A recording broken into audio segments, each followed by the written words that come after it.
You are watching the Mid-Table and Up podcast highlights. Please put your foot through that like button and subscribe to the channel. Make sure to follow us on Facebook, Twitter and Instagram, as well as Spotify and the podcasts app.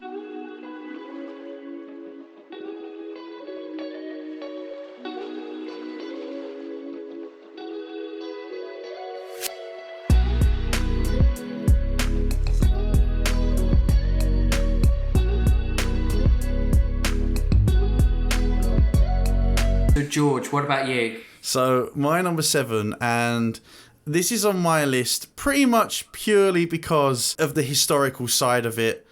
So, I have gone for the England under-21s free versus the Italy under-21s free. So, it was free all the game. And it was the first ever game at the new Wembley. I was there. I've still got my ticket from the day. In 2007, and it was just, you know what, it was a great game. It was a really great game, to be fair. And again, it was one of those, because it was a friendly, again, you don't really go into it with any anxiety, because you kind of just want to see a good game. It was also an under-21 game, which also doesn't fill me with that much anxiety. As I said, it felt like even I would have been 11 going on 12 at that point, and just being there, it felt like going to Wembley for the first time and it being the first ever game at the new Wembley for me. It was just so exciting. I felt like I was part of history in a way. And yeah, as I said, my first experience with the new Wembley, ever going to Wembley, only being 11, it was just brilliant. And I've been doing some looking into that game, actually, because it being so long ago and me being so young at the time, I remembered the score, but a lot of the details and that I kind of forgotten about a little bit. Did Bentley score a free kick? Yes, he did. Remember? Yes, he did. And I was going to say, I've actually got the squad from that game. Yeah, this will be interesting. There are some names in that squad that obviously at the time I would have probably known next to nothing about, apart from the odd couple. So I'm just going to rattle off a few names here. Agbon Lahore played in that game. Wayne Routledge. Okay. David Bentley. Yeah. Nigel Reo-coker was captain in midfield. He played for us. He played for us at that point. I know, but he was captain in the under-21 tournament, I think, the year after. Well, the thing is, right, because I know we did the thing on the episode on wasted potential very early on now, that was in terms of the podcast.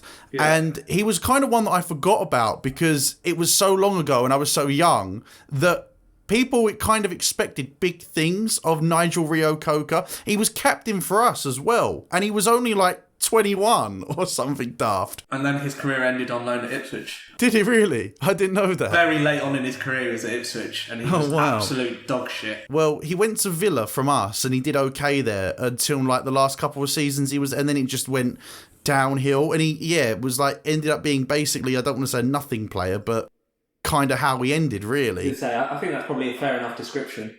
Yeah, there was also Kieran Richardson, Leighton Baines, Gary Cahill, Anton Ferdinand, Lee Camp, Liam Rosenia, and then on the bench, right, we've got 2 goalkeepers, Ben Alnwick and Joe Hart. Joe Hart was on the bench, and then we had Liam Ridgewell, Justin Hoyt, Lee Cattermole. Bloody Lee Cattermole was... I can't imagine Lee Cattermole ever being younger than 35. He was probably still kicking lumps out of everyone else on the pitch. I know. Lee Cattermole. But I think the reason he was on the bench, mate. Yeah, I know. Think he was also part of that squad that got to the under-21 final that got absolutely wrecked by Germany. I'm sure he was part of that squad as well. Yeah. Euros. And mate, honestly, I'm still going here. So then after that, Tom Huddleston, again, quite an average footballer, really. James Milner. Yeah, I'd have thought Milner would have been on there because he had about 400 under-21 caps. And to be fair to Milner, he's out of all these players, he's had the best career by a mile, I would say. And then Ashley Young, Matt Derbyshire, and Cameron Jerome. Well, that's the rest of the squad for that game. Matt Derbyshire was a player that so many people thought was going to... I remember him being he came on and scored in that game. I remember people just thought he was going to be the next big centre forward, and his career fell by the wayside very quickly, didn't it? Matt Derbyshire, you probably wouldn't even have heard of him. Never heard of him. Because he was would he been at Blackburn at that time? I can't remember. I can't remember now, mate. Stuart Pearce was the manager. Yeah, I mean, yeah. Stuart Pearce is the manager of England's youth. I mean, that's... It's A.D. Boothroyd now, so it's not much better these days, to be honest with you, so...